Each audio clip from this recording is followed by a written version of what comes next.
Today we have the pleasure of talking to Katherine Vockins, who is the Executive Director of RTA, which is Rehabilitation Through the Arts. And we're just going to have a chat about how incredible her organization is in bringing the arts to those who are incarcerated. So thank you, Katherine, for making the time to talk to us today. Thank you.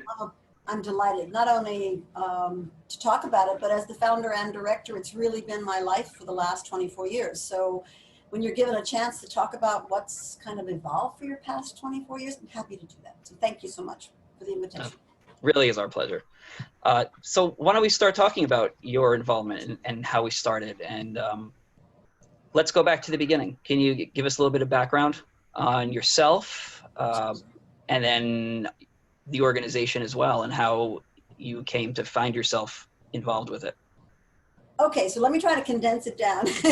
Sure. I always do that. I throw in the biggest questions at first. So let me say that I am classically trained as a business person. I mean, that's really my background, marketing and management. I come out of a traditional kind of work your way up as women did at my stage of life, from, you know, college to getting a job in kind of an associate position or the VP's assistant administrator, and working through classic kind of smaller organizations, you know, $10, $15 million in business, entrepreneurial kind of businesses.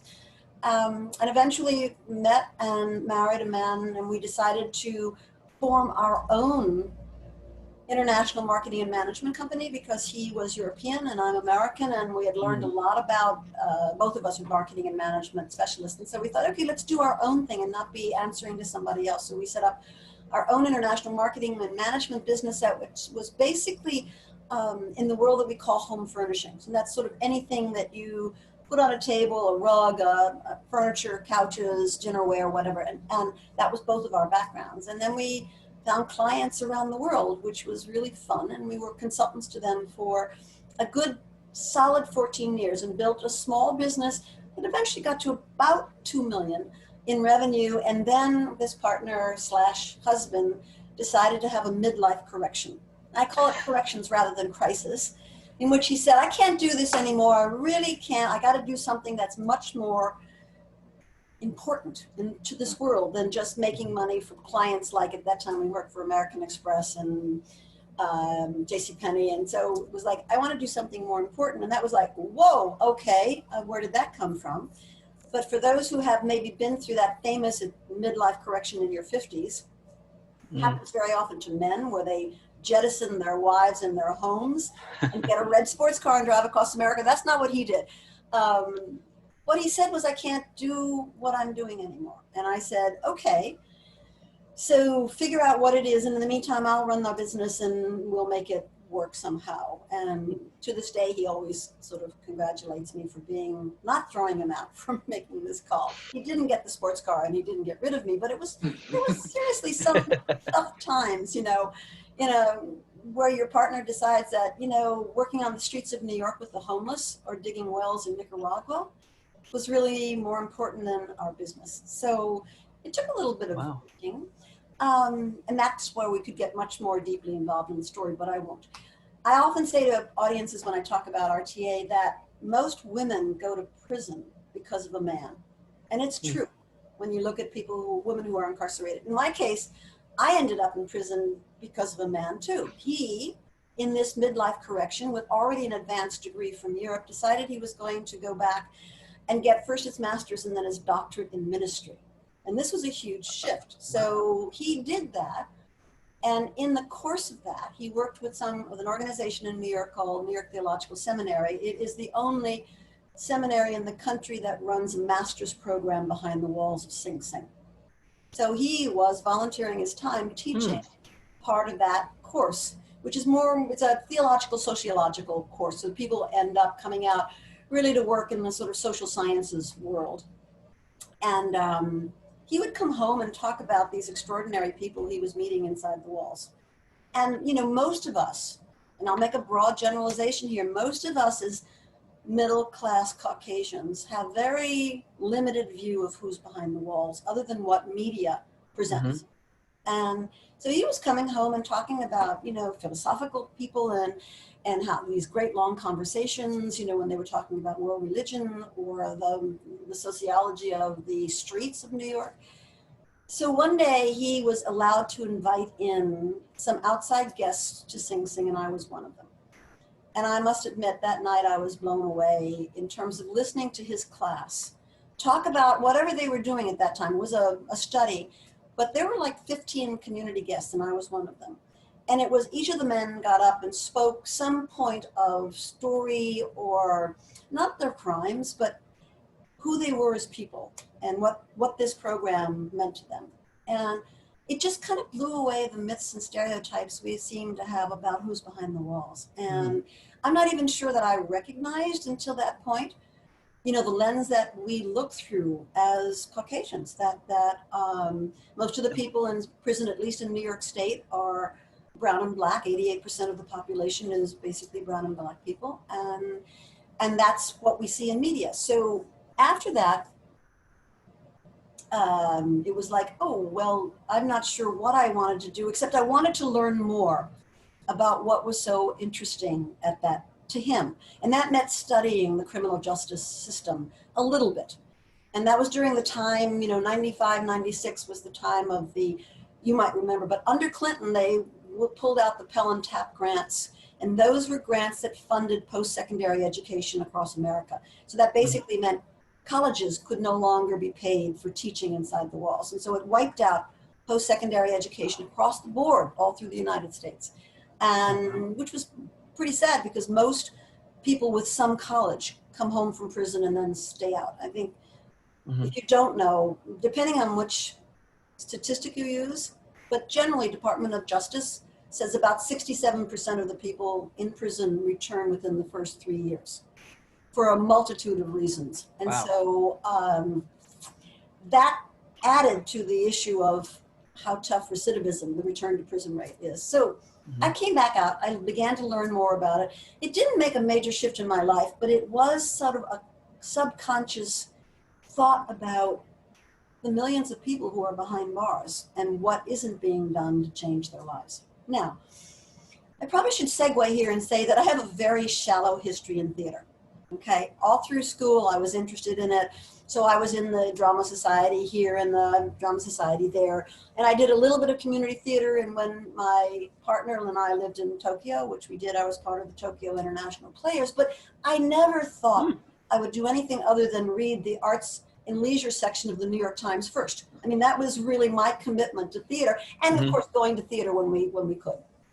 But it's back there in the recesses of my mind somewhere. And so the graduation of his class, this is the summer of 1996. I'm sitting outside at Sing Sing's pavilion that allows the residents and their families to meet after a particular event.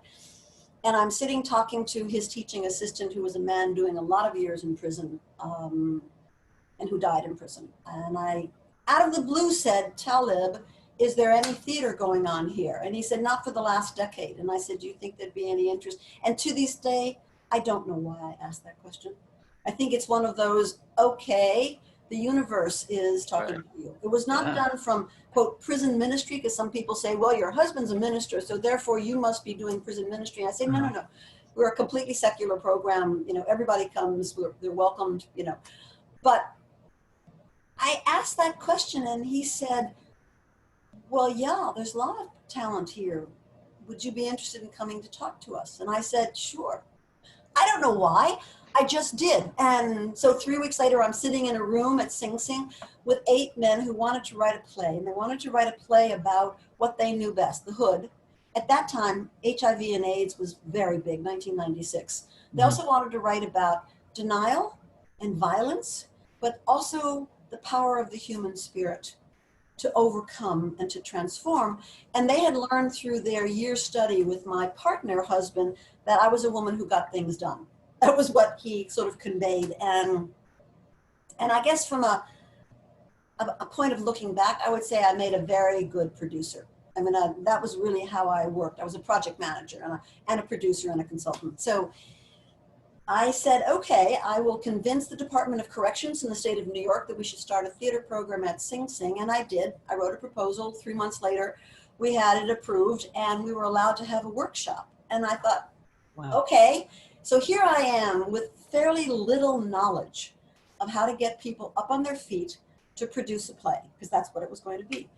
And that's where, again, the famous universe is at work. So I get on the train for a job in the city that I'm working on, and I run into the head of the local drama group. And I say, Jim, I'm opening a theater program at Sing Sing. Would you be interested? And this is a man who is both an actor and a director and worked for Pfizer, and Pfizer, the pharmaceutical company, who then became a supporter of the program in terms of paying for a lot of our program supplies. So Jim came on board. He had a friend who was another drama coach. And then 3 weeks later, I'm standing at a tour at Bedford Hills, the maximum security for women. I wanted to tour the facility to understand. And the woman behind me turns out to be getting her PhD in theater studies from NYU. And she became our artistic director for the next 6 years. So don't tell me the power isn't there for this to happen. Yeah. So within a month, I had 3 people to really teach, direct, and help dramatically correct the play that these men had written. And it took us a year. Mm-hmm. And we put up our first production at Sing Sing. And what became known as the Theater Workshop stayed that name until about 4 years later, when the men came to me and said, you know, this is not about theater. This is about rehabilitation. And they said, let's change the name to Rehabilitation Through the Arts. They named it, we designed the logo that went with it, the butterfly, which is indicative of the coming out of the chrysalis state and changing. And that's how the name changed. So that's the brief history. I could go on much longer, but that's kind of how we got there. And during that time, I continued to manage both our business and run this fledgling theater company behind the bars of Sing Sing until 2006, when I sort of said, okay, I can't really do this any longer. I have to decide to do one or the other. And again, kind of like, okay, let's try it. And then I took over, I gave up our consulting work and basically went on a major fundraising drive, which I'd been doing for a couple of years to see if we could make it work that way. So that's the short story of it to about year 2005. So there you go. I can go beyond that, but I didn't know how long you wanted a monologue here. Oh, no. Hey, you can go on as long as you want. I'm not going to stop you on that. That's incredible. Well, so let me just say one other thing then, because what happened in 2003, Sing Sing closed what they call their medium security annex at that facility and then spread 600 people who were medium security, from maximum to medium security, into other New York State Hudson Valley prisons, and basically seeded, from a farming point of view, seeded people who came out of our program and ended up in different facilities and didn't want to give up the program, and then began to lobby the administration at their facilities and me to move it to other facilities. And so that's how we started spreading. So we went from Sing Sing to Woodburn, a medium security up near Liberty, Fishkill, a medium security near Beacon, New York, Greenhaven, a maximum security near Fishkill, Bedford Hills, a women's max. And all of that growth happened between 2005 and 2008. And then we had a long period of not adding another facility until recently in the last year, when we added Taconic, which is a woman's medium. So we have 6 facilities now. And aside from this pandemic, normally serve about 225 people at any given time, men and women. And that's the brief story of RTA. Wow, a heck of a story. Wow. Wow. Yeah. Jeez. So it sounds like it was just a few instances of luck and chance that got this started. Fate, F-A-T-E, universe, what I call synchronicity, whatever you want to call it. Yes. It's kind of like, I don't adopt a religious perspective at all, but when you're doing good, very often good comes to you. And this program is about doing good. It really is. You don't do this for the money, not nonprofit, and you don't do it for the ego, because it's not your ego that gets out there. I'm not a director. I'm not up on the stage, and most of the time our directors and teaching artists don't have ego involved in this either. This is all about transforming the people who come and work with us who share their lives with us and we share our lives with them. Mhm. And that's what transforms people. We get transformed by going inside and sharing our lives.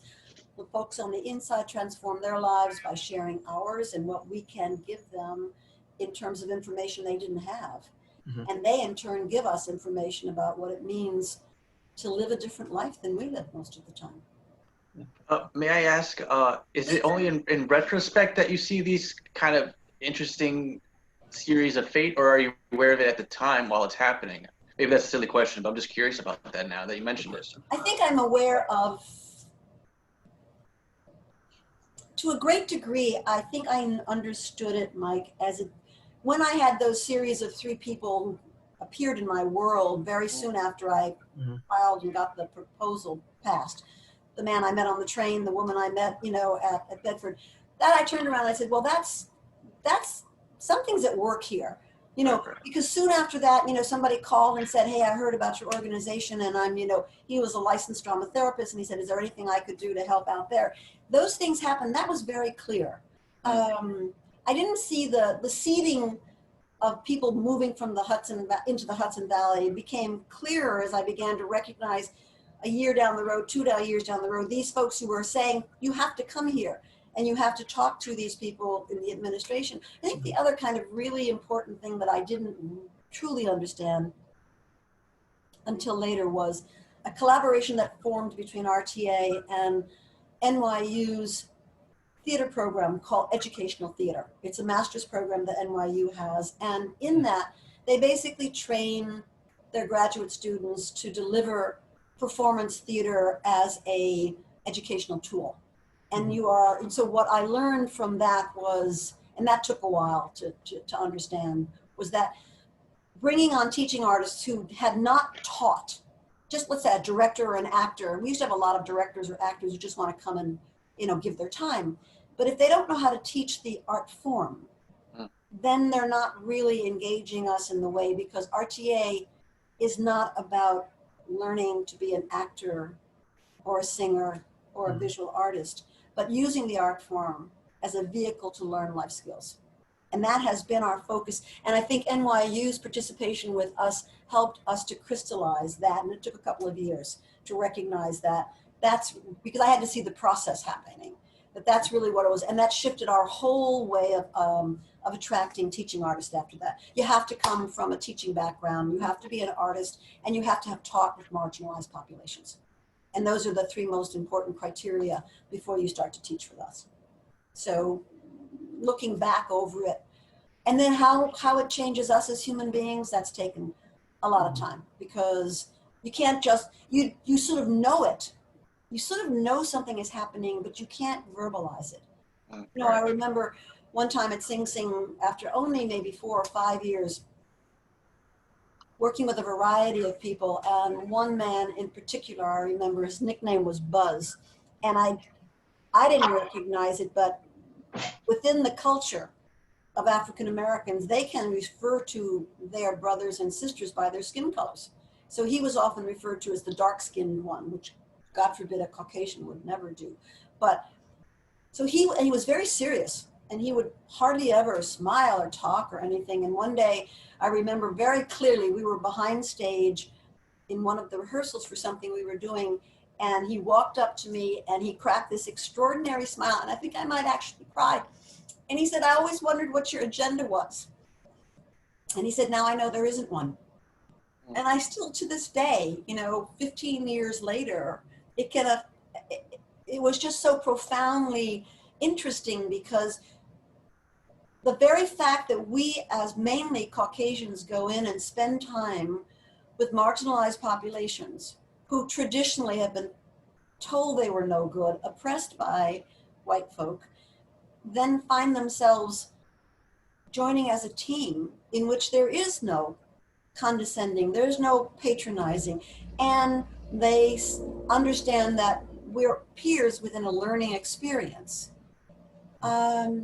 revolutionized our thinking about what we are doing. The transformation of lives is on our side too. We're recognizing who we are as Caucasians and the role we have all played in oppressing people of color in our country, including indigenous people. So that slow evolution, it isn't something, in most cases, that's an epiphany. This is something we all learn as we go along, and only then can we recognize it changes us as people. Empathy, compassion, seeing through different eyes, you know, not wanting to hear jokes made about people different from us, you know. Yeah. And how long ago did he say that to you? 15 years Oh, ago? so It feels like it was just yesterday the way you said it. I know, but I have to say, you know, that was our first production. So that, no, Yeah. second production, 1999. So that was like 3 years Gosh. into the program. Wow. Yeah, that's how far back, excuse me. And it still touches me because there are these epiphany moments throughout. Someone saying to me, I haven't worn a suit in 14 years. Thank you for letting us wear a suit, you know. But that from him, because again, when you go in as a Caucasian into an environment like prison with predominantly people of color, there's always in most folks' minds, what's their agenda? What are those white folk doing here? Why are they here? And when they realize, and it takes, you know, it can be anything from a month to a year or 10 years, based upon their background, each of them with Caucasians. When does it change? When do they recognize that you're not there with a hidden agenda, that you're not going to in some way oppress or patronize? It's a long process. And so I remember those very particular moments. Was there a point when you realized that you had gained their trust and that you didn't have to prove yourself or have your teaching artists prove themselves over and over again? That's another good question. I think we're always proving ourselves with marginalized populations, depending upon how we are living. But I remember that we did One Flew Over a Cuckoo's Nest in Awesome. 2003, I think. We've done it a couple of times in different facilities. That was still very early in our program, and I can act, and I do act on occasion. And I remember the director saying at that time, the role of Nurse Ratched is such a hard, tough role that I think you, Katherine, should play that role because the men trust you. And, you know, to use a term, it's a ball buster. And she was a ball buster. That's what she did. Right. She broke them through her cold manipulativeness, including poor Billy, who eventually killed himself. And so she said, the director, you should play that role because they aren't going to trust anybody else. So at that point, we were maybe 6 years into the program. And I don't think that was meant that I was always reproving myself to any new member as they came on. But I think that was the first time that somebody recognized and said to you, they trust you. So. May I ask what that experience was like doing Cuckoo's Nest? It's one of my favorites, by the way. I think that's a selfish question. That's why I'm asking. No, and I appreciate it. And we've done it a couple of times, and it's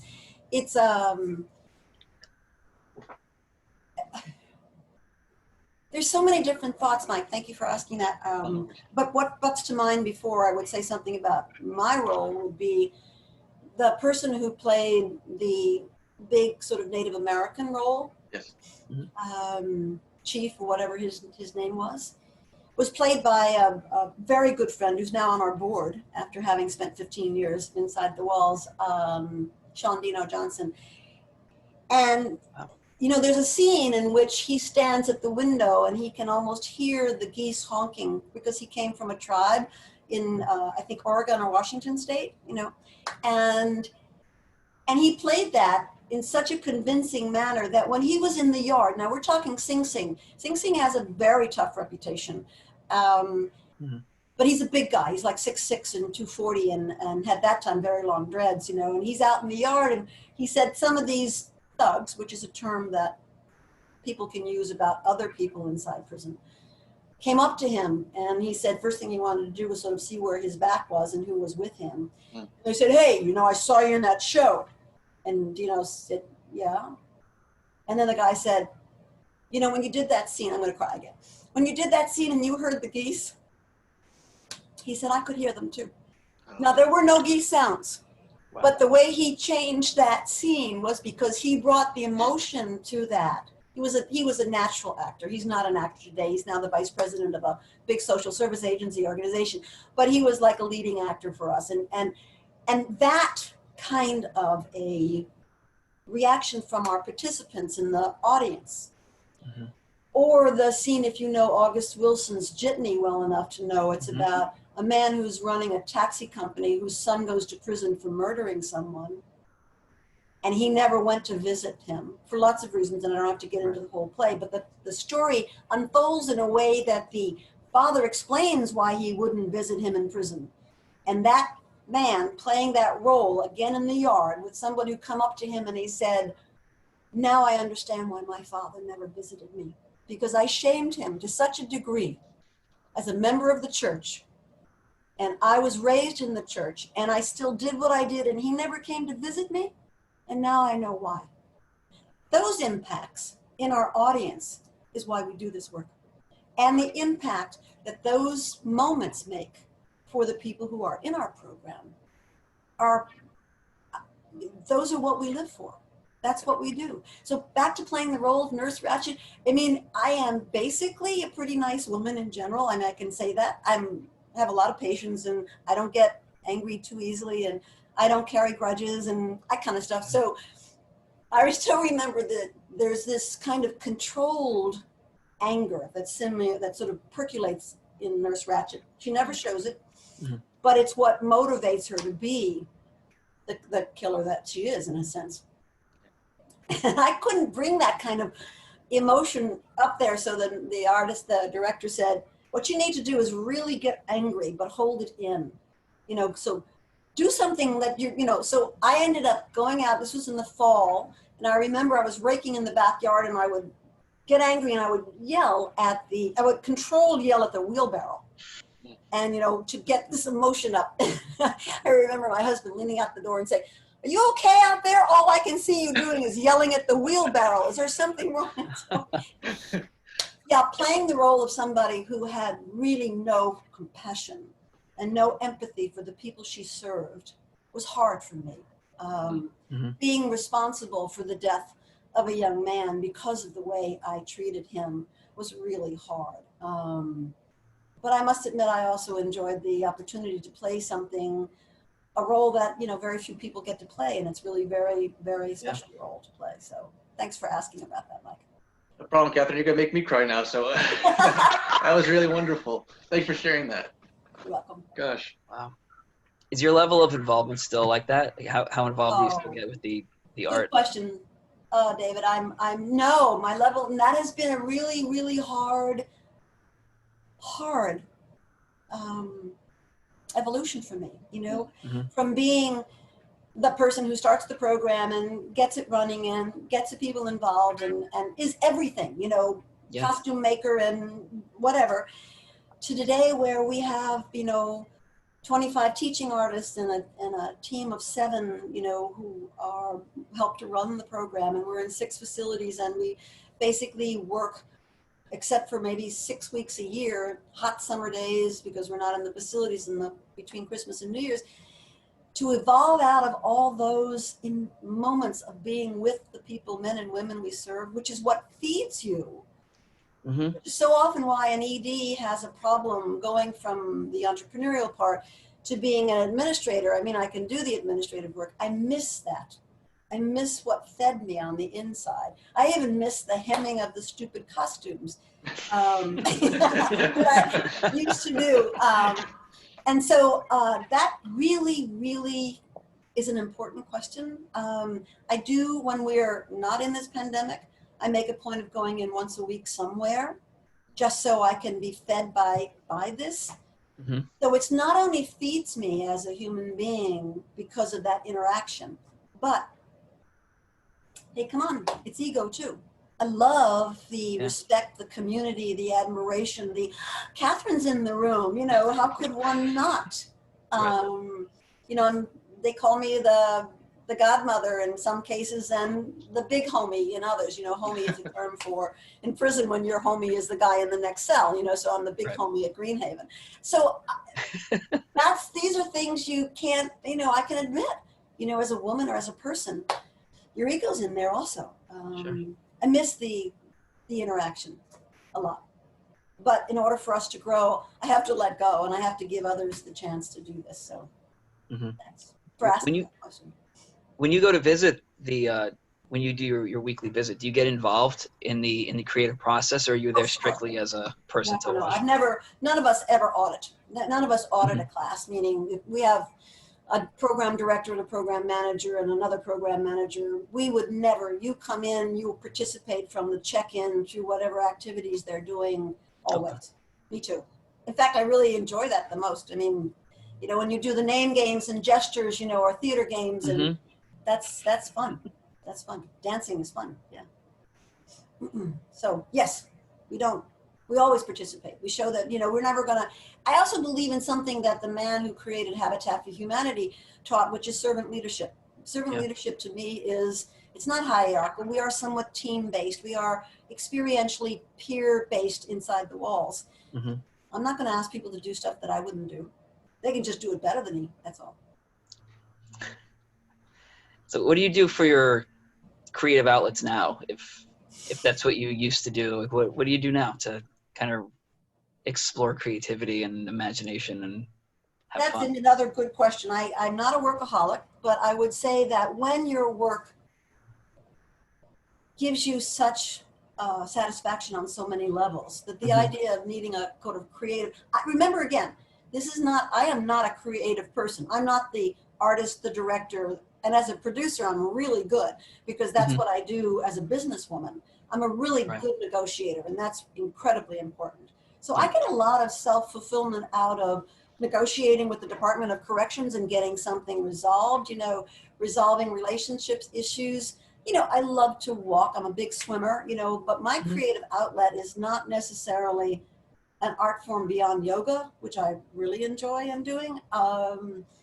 I don't need to sing. I love to dance. I don't need to actually dance every weeknight. So I have to say I'm really excited by what I do as a business person. It's always been that way. So I get a lot of joy out of that. I'm a big reader too.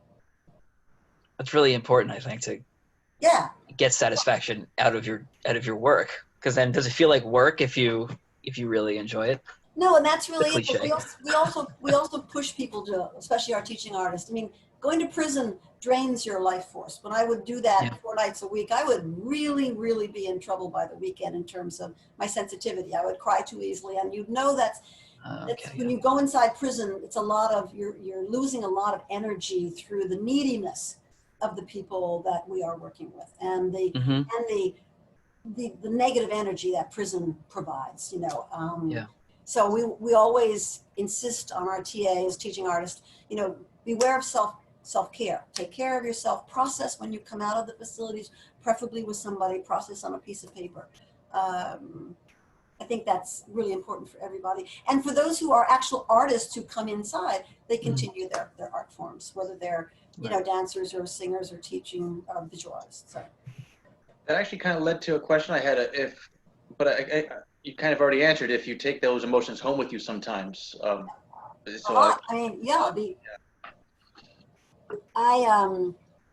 have an extremely understanding partner husband, seriously, who actually has been in prison work for as long as I have been, if not longer, because he started first. So his idea of sharing me with all these men for all these years has never been a problem, which is really something he said. I love the way you said that. But that's been said to him so many times, you know, what about your wife going in there with all those men? You walk in, she's in an auditorium with, you know, 50 people and she and a couple of other are the only women. You're sharing her.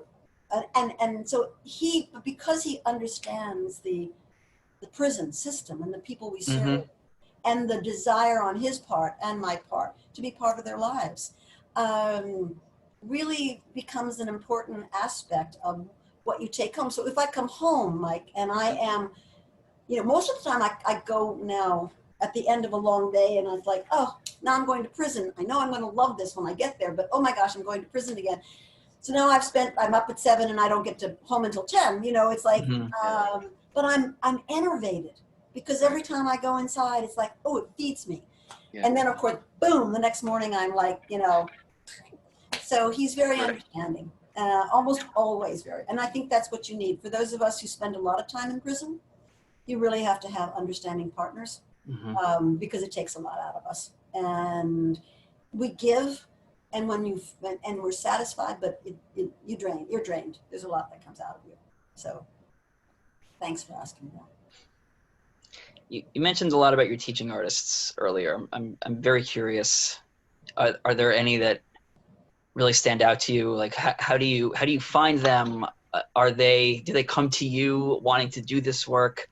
I'm just very curious about the people who are on the front lines of this right now. So over the course of our 24 years, it's been a kind of a progression. There have been, almost from the get-go, we had people, you know, literally call up and say, I hear what you're doing. You're running a theater program at Sing Sing. You know, I'm an actor or I'm a director. Can I be involved in some way? And we never have outside ringers, so to speak, you know, except for the women, excuse me, who take female roles in the men's facilities. All of our roles are played by people, so on the inside. So someone comes and said, I want to act in your play. It's a man, and it's like, well, forget that, because we're never going to put you in a role in a male facility when we could cast our own members. So, right. So over the years, people have just, you know, I've just picked up the phone and said, you know, here I am. I'd like to know, you know, a director, you know, I do this, I do that, or I'm a visual artist. And so that's been kind of like an ongoing thing, which has all been part of how does this work? And how it's worked has been, they just turn up and they knew somebody or they heard somebody. You know, my background in business meant that from the get-go, it's always been about getting public relations, assessing impact, you know, doing studies so that we knew that what we were doing. And when you hit the Esquire magazine, the New York Times, the NPR, which is what we have been doing almost consistently, somebody will call and say, what can we do? So that's been a progression. Then we sort of tightened up who we wanted to get, as I said earlier, because of NYU.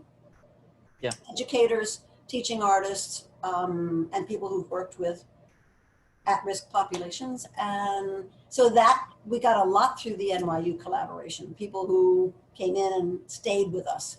In fact, one of our longest term consultants right now came out of that program 12 years ago. So, excuse me. Wow. So it's been a variety of things. And then what stands out? So, I mean, there have just been great people who have just turned up. I can pick out a few in a few minutes. And then there have been others who've come through NYU. And then at some point, really, I guess only about 5 or 6 years ago, we actually, and then when we developed a website, people would come through the website and we would interview them. We've never really placed an ad anywhere. It just has been this kind of word of mouth or website or the magazine or newspaper articles, or because we have broadened our base of people who come to our performances. When we did Cuckoo, I think we were allowed to bring in 25 outside guests. And before that it was 5 or 10. And when we've shut down, but our last productions at any of our facilities have been anywhere from 100 to 225 outside guests. And those come from a whole range of areas. They're academics, they're actors, there's writers, there's people who've heard about us, you know, it's all kinds of things. And we have to sort of vet them all. It's not open to the public. These are all invitation only. Okay. And so all those people come in and then they want to be part of what we do. So we get teaching artists through them. Lots of people stand out. One woman who was a dancer living up in the New Paltz area, where near our medium security, background from business and dancing. She came in and began to teach movement. And then she said, this work is profound. And she went back and got her master's in applied theater at CUNY and is now back as a teaching artist in a broader area. One of our members who was part of a MFA program at Marymount in Westchester County, not Marymount, Manhattanville. He wanted to teach, he wanted to learn to teach in prison. He was a writer and got his MFA, came in and started teaching. He was a man of color, which was really important because we don't have a lot of people of color teaching for us. He got so enthralled. He also happens to be a slam poet and was terrific. He just got his PhD and is back teaching with us, you know, so Wow. we have really had exceptional people. You know, we have a couple of working actors whose faces you would probably recognize, who've been teaching in a variety of our facilities, who take time off from their work to come and teach or direct. And that just goes on and on and on. We're very, very fortunate. And we get new people, and sometimes they don't work, but rarely. You know, out of a group of, over the last maybe 5 years, we've had maybe 15 new people and maybe 12 are still with us, that kind of thing. So Wow. what motivates them is if they come in because they want to check it off their to-do list or their bucket list, that doesn't work. If they come in because they want to give back and kind of want to give back, that may not work either. If they're proselytizing because at some level their Christianity says, I want to help, that doesn't work. They got to come in and recognize that this is about partnerships. This is about peer relationships. This is about sharing, and in return, watching people grow as human beings. And believe me, changing lives is an addiction. It's a really good, healthy addiction. You watch people change, and that feels good. So that's about all. I mean, the teaching artists are when I talk or I give a presentation, it's always the teaching artist is RTA's biggest asset. That's the number one asset. Not our board, not our relationship with the Department of Corrections. All that's really important. But our teaching artists.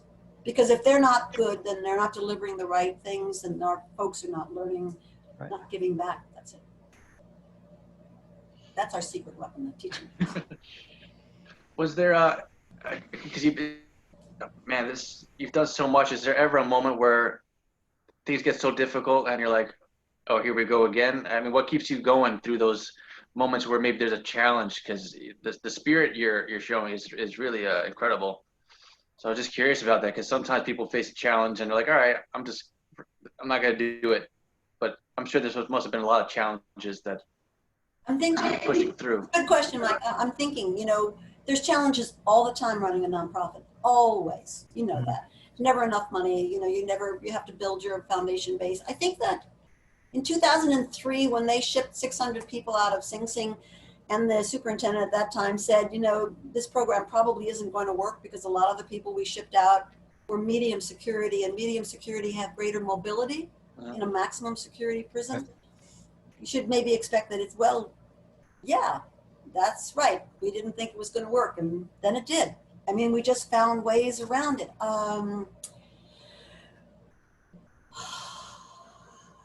I think raising funds has always been a big issue. You know, people think we're volunteering our lives, and for many, many years, all of us volunteered. Nobody got paid. And eventually, you know, you really have to pay people after a while. You really do. You have to build a nonprofit. I never wanted to give up, but we were in debt a lot, you know, and I must admit I ran up credit card debt, you know, for thousands and thousands of dollars to keep the company running. And then it's on its own, and it's been on its own for a while.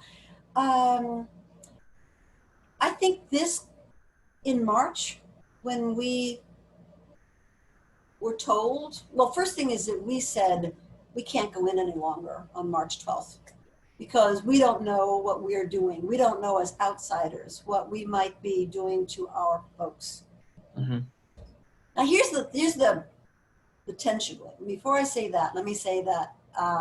So we had been building to a certain level of, first you're $100,000 in nonprofit, and then you're 150 and 200 and 300, and you know, so you're just edging up towards that, and then you get a couple of really significant grants, like we got the Art for Justice grant, which came out of Agnes Gunn's fund that Rockefeller and Ford did, and that almost doubled our revenue. That was huge. That was 2017. That made a big change for us. And that was like, okay, we're on our way. And it's really been good. Then we moved to larger quarters and we got our staff bigger. You know, much of our growth is over the last 4 years. And Then we got this extraordinary grant from the Andrew Mellon Foundation, the fall of this past year, which came in January, with the sole intent to build out our infrastructure, hire people, go into more facilities. We get that in January. We have these growth plans. We have a strategic plan. And 2 months later, we're locked out of all the prisons for an indeterminate period of time. Talk about the tension between launched, poised to be this new growth company, ready, got a strategic plan, have the new facilities where we're moving, have the people hired, and then all of a sudden you're locked out. This has been a struggle. Not so much a struggle, but when you ask about feeling, I've never felt like we're not going to make it. It's always been, it's just, either you mean it or you don't, or you're blowing smoke. I mean, I'm good at blowing smoke because as a consultant in my old days, that's what you did. You walked in and you had to convince people. And that's what I still do. So I had to convince the board to say, we're going to be fine. We're at a really tough juncture, but the most creative thing you can do is like Robert Kennedy's Ripple of Hope speech in 1996 down in South Africa. He said, we're living at a most interesting time. It's also a dangerous time, but it's also the most creative time. So we've learned to be really creative since March. We're locked out. So we develop lesson plans that people can do sitting in their cells, now recording audio tapes, which they can allowed to have on prison appropriate tapes. So they can go from lessons to audio to DVDs, because we're told that in the fall, they can meet in small groups in the state of New York, which we can't do. So we'll do DVDs with its video and a lesson plans to go with them, and maybe even a phone call into the room. And after that, we're negotiating that in the state of New York, they have tablets that are controlled in a certain way. We're trying to get involved in that. So we are being as creative as possible, considering we're not physically in there, and we probably won't be in there before the first quarter of 2021.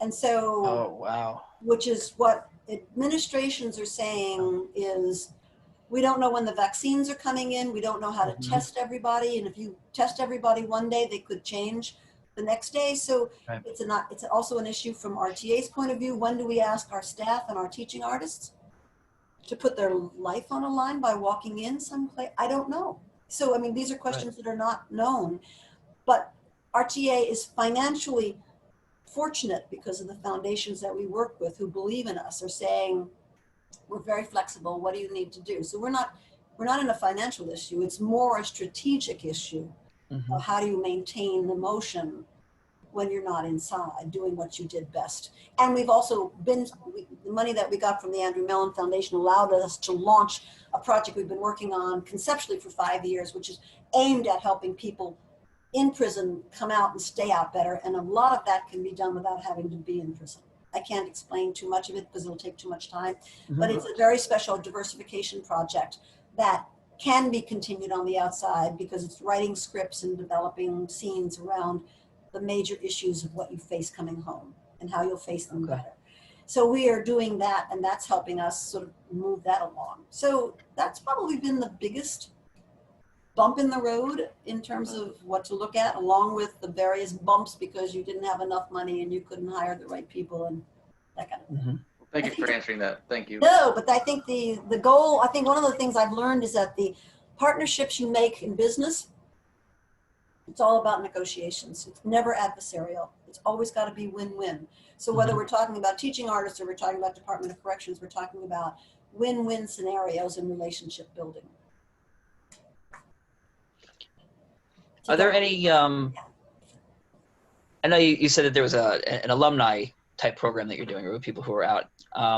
Has there been anything up to this point that you've done with the people who have left the program? Like, are there any other types of programs that you have done or checked up on those who have left prison and left the program? We keep in touch with, we keep track of about 175 of our alumni.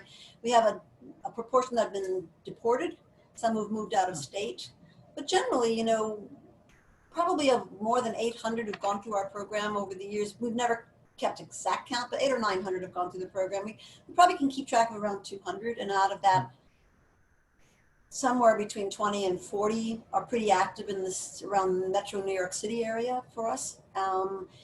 Alumni programming includes, really for us, mentoring, keeping track of them, offering them Metro cards, referrals to housing. We do limited performance, but we do collaborate with organizations where our members might perform for them. Setting up real alumni programming on the outside is very complicated. When people come out, their lives are really uniquely different. In most cases, they have parole officers, they have family challenges, they have employment challenges, they have housing challenges. So the time they have to commit for an art form becomes less important for them in prioritizing. So we have offered programming, and we have found really the most important thing to do is just be there for mentorship, for connecting people. They're wonderful for presentations. Every fundraiser we do, every presentation we make, our alumni are involved in it. They're involved in our outreach to politicians because we are lobbying in the state of New York for the arts in corrections. Not just for RTA, but for arts in corrections as being a viable way to reduce recidivism in our state. And all of our members go with us to Albany or to meet with elected officials in the district offices and tell their stories. So we use our alumni, not in a formal structured alumni program, but in this informal networking that we do, which fits their lives better than it would be if we were trying to say on every Sunday, which we've done. On every Sunday we'll meet to do improvisation, and we have done that and produced a play called Home is a Verb, in which our members participated in building the play and performing the play and whatever. It's a hard call because their lives are they change a lot. So, but yes, we engage them as often as we can. We've had town hall meetings with them and our teaching artists to talk about how can we do our jobs better on the inside. You as the alumni tell us what we can do better. Oh, that's great. Yeah, and we've done a couple of those and find them extremely important. So. Wow, that's excellent. All right, I'm just looking at the time. Mike, do you have anything else you want to add, man? No, that was amazing. I'm really glad. I'm glad we got through the most important questions, and I don't think there's anything else I could say except we didn't touch on research, and we don't have to spend a lot of time, but it is interesting to know for your watchers at some point.